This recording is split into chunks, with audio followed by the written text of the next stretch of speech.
Usap-usapan ngayon sa social media ang umano'y hindi pagpapahintulot ng Nueva Ecija High School Alumni Association na ganapin sa Nueva Ecija High School Gymnasium ang graduation ng mga mag-aaral ng junior high school.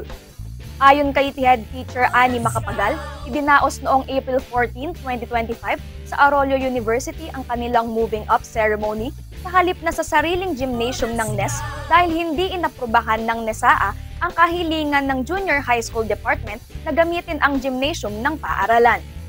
Noong nag-e-ensayo aniya ang mga mag-aaral sa Freedom Park ay nag-aalangan ang mga magulang na baka doon na rin ganapin ang moving up.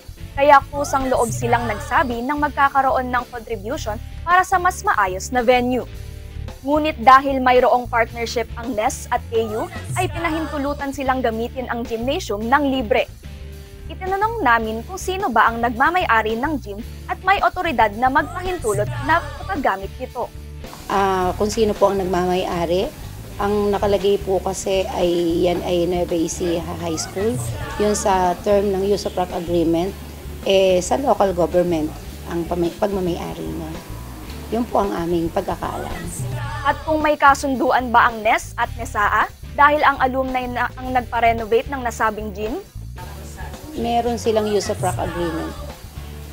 Kaya lang yun sa use of rock agreement, hindi nga din namin alam kasi ang nakalagay doon is for the benefits of the students and the school ang nakalagay doon. So, number 1 objectives. Kaya lang medyo nalungkot kami kasi nga nasaan yung first objectives na for the benefits. So it's hindi pakikinabangan na praktisan ng mga bata. At saka yung school, kahit nandito nakalagay yan is hindi namin nagagamit kung ayaw ibukas.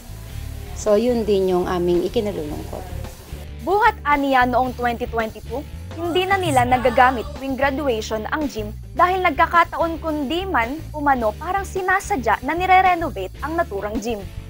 Ngunit noong nakaraang taon ay nagamit nila ito matapos pakiusapan ni Vice Governor Doc Anthony Umali na naging guest speaker noon ang NESAA na pahintulutan silang doon ganapin ang graduation. Samantala, naabutan ng TV48 team ang graduation ceremony ng senior high school students ng NES na ginanap din sa Arroyo University, kung saan nakausap namin ang Supreme Student Government President.